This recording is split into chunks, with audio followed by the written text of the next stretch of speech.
Hey everybody, Chamia here with the Just Chamia Show, here with the lovely Kimbe Abernathy. Hey girl. How you doing? Good, good. Thank you for having me. Thank you.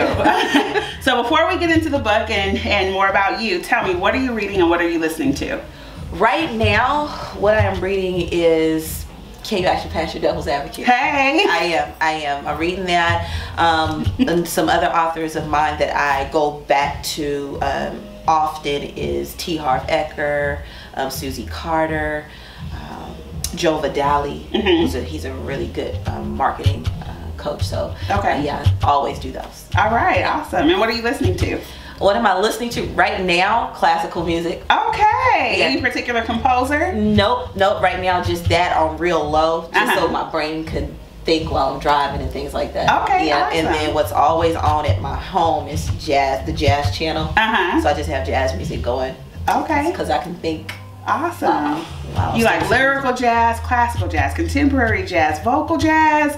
I like all kinds of jazz. Okay. I really do. I like acid jazz. I like contemporary. I like it all. I really do. Awesome, awesome. So for those who don't know you, tell us a little bit about Kimbe and your background. Where you're from, girl? Okay, well, I originated from Louisville, Kentucky. Okay. All right. Been in California since the 90s, since the mid 90s, and from there I'm a Californian now. Okay, all right, Cali girls. Yeah. By way of Kentucky, Louisville. That's how you know it's real. We say Louisville, Louisville. That's it. Did I say it right? You did. Louisville. Okay. So before we talk about the book, I want to get your opinion on some news stories. All right. Okay, so the first, there was a report in the Associated Press that stated that prison deaths in California are double the national average. So there are roughly about 30% of those who are murdered are sex offenders who have been convicted and are behind bars. Some attribute this to the overcrowding that we have in the prisons here in California, where our prisons are roughly at 140% of capacity, so well over capacity. What are your thoughts on early release for nonviolent offenders? So, you know, the last elections, midterm elections, we passed, I believe it was Prop 47, which was supposed to prompt the release of, early release of some nonviolent offenders. Do you think that that would help with maybe some of these murders that we're seeing happening among inmates? Absolutely. I think it would definitely help. And then I also think it should just be handled on a case-by-case basis. I don't think it should go for everybody. Right. You know, but other than that, yeah, it definitely could. Okay. What are your thoughts on prison justice? I don't know if you've ever seen the series Oz or even The Wire or some of the gangster movies and things like that, where Law and Order even, right. They'll get them in prison. What do you think about the notion of prison justice? I think that once you do the crime, you're already in prison in America, so whatever goes. You know, so what can you say? Tough. Yeah. Tough life. Yeah. Yeah. All right. Kate Brown is set to become the first openly bisexual governor in America, when the current governor of Oregon is resigning this upcoming Wednesday.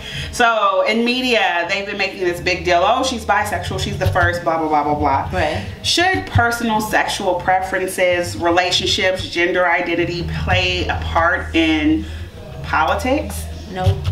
I don't think so at all. Only because, I mean, if, you know, being heterosexual, we don't go like, you know, broadcasting it or anything like that. So I think the same should go for anybody who is not heterosexual. It's like, that's a private situation. Well, why do you think American media is so infatuated or obsessed with the LGBT community, the culture? Is someone, isn't someone, are they being labeled, are they being fairly treated, and keeping it on the top of the news? Why is it such an issue? Should it be? It's an issue for several reasons. I think it's an issue because, one, it's still kind of fresh. Two is, in that genre, people make spectacles. They do things to make us kind of look at it. So, and then 3, no, we should not care that much when it comes to skill factor. It really doesn't matter. There it is. You have it. All right. BBC News reported of a large clinical study conducted by King's College in London showing that smoking skunk weed, or skunk cannabis for the officially, has been linked to a rise of 24% of new psychosis cases. So basically people are showing signs of like schizophrenia or delusion and hallucinations, etc., by smoking this particular type of weed every day. We're in California. We're very much at the forefront of the legalization of marijuana movement. Should street users be made aware of the health risk of smoking this particular type of weed, since it was a large clinical trial that this information came from? Well, I think that if it is legalized, then yes, we need to be up to date. And this is coming from somebody who's never smoked a day in her life. So, yeah. Do you remember in the 80s and the 90s where the government used to do these PSAs, this is your brain on drugs, and they had their Friday? Yeah.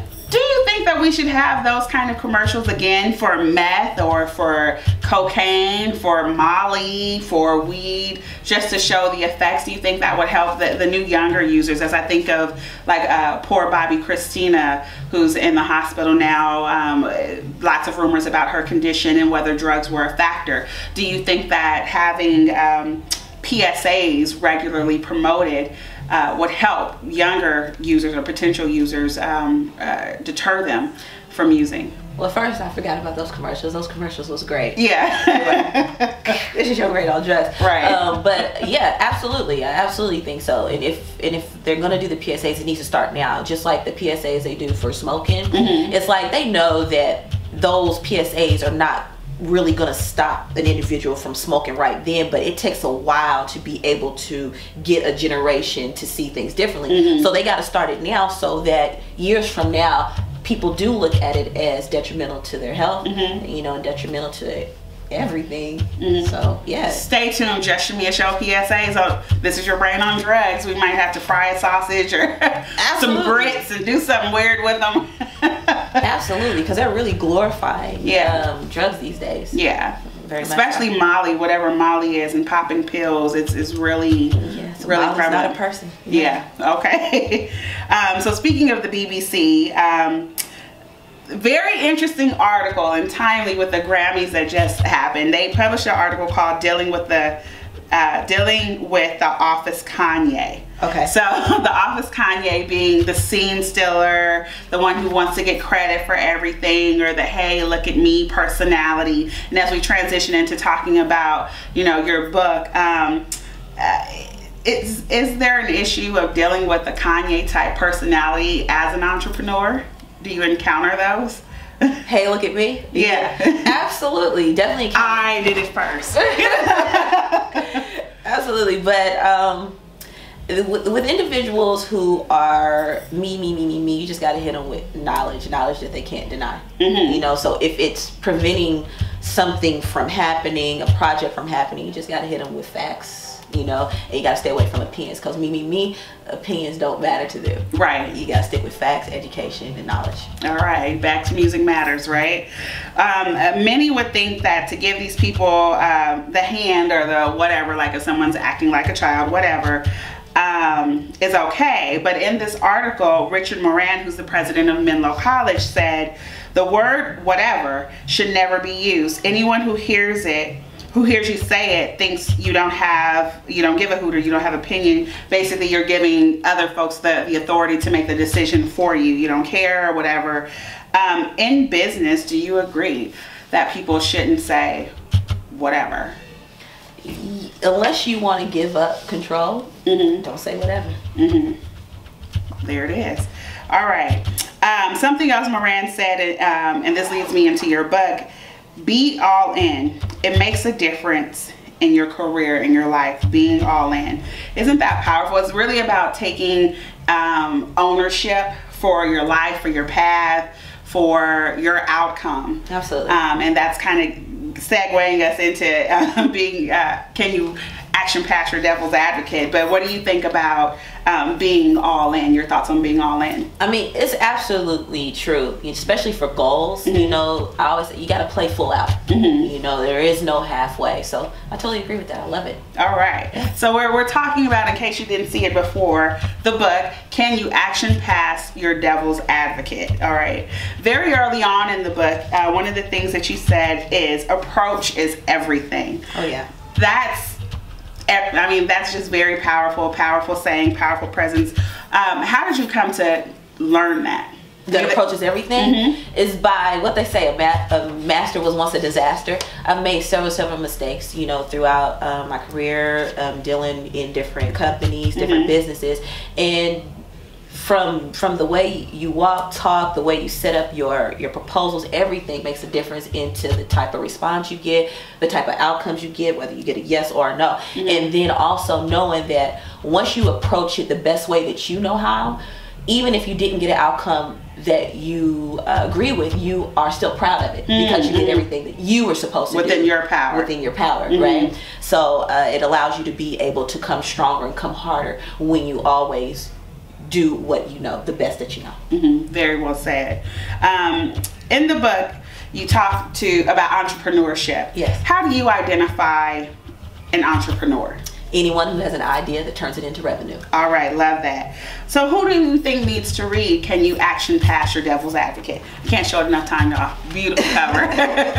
I would say, without saying everyone, you know, young adults, even, you know, the teenagers, whatever the case may be, adults. I mean, I talk with a lot of different age groups, different industries, and Can You Action Pass Your Devil's Advocate goes with pretty much everything that we do. A lot of people don't realize that entrepreneurship doesn't mean you have to be a business owner. You know what I mean? A business owner. Okay. Yeah, you don't need to be a business owner to be an entrepreneur. And even individuals like go into internships, just understanding how to leverage yourself to get the best outcome for you. I mean, you can be an entrepreneur working for someone else. You just have to know your reason, your focus, your goal. You know, so I think it's for a lot of different individuals, you know. Wonderful. And what does the title mean? Can you action pass your devil's advocate? What does that mean? All right. Well, a lot of times a devil's advocate will prevent people from completing their goal. They will let a devil's advocate defer them from tying their shoes. You know, so basically what it means is, can you action past it? Some people look at devil's advocate as being a negative, and if you are really passionate about your goal, a devil's advocate is pretty much a positive. What it does, it makes you think farther into whatever goal you're trying to complete, so that you'll be further prepared to get the results that you want. Absolutely. So it's really mind frame. Can you action past it? Just because you hear something that you possibly don't want to hear, can you still move forward? Wonderful, wonderful, and powerful. I've read the book, and one of the things that I appreciate is that you offer the book in multiple formats. It's available everywhere: Amazon, Barnes and Noble. It's available hardcover, paperback, and audio format. And one of the favorite chapters in the book, or sections in the book, is "Don't Sleep, Take Naps." Love that. Okay, love that. But really, it's about gauging your desire. Many people have dreams. I think we all have dreams. But to you, what's the difference between a dream and a desire? Okay. In the context of this book and thinking forward. Okay, well, a dream to me is something that is not being acted upon. It's pretty much a fantasy. As an entrepreneur, you turn dreams into goals, you know, and you go forward. So that's how I would say that. And your desires, and you talked about using your desire, channeling your passion to fuel your passion is absolutely important. A lot of times you'll find, especially the generation these days, you'll find that they will chase certain avenues for the sole purpose of money. Like, they'll be focused on one thing, but then as soon as they meet somebody who's making money in this one, they want to do what they're doing, and they don't realize they're making money in that because they're passionate about it. Right. When a roadblock came, their passion allowed them to move past it. So if you're just doing it for money only, as soon as that roadblock hits, you're going to be outdone. Yeah. You're going to be like, oh, heck no.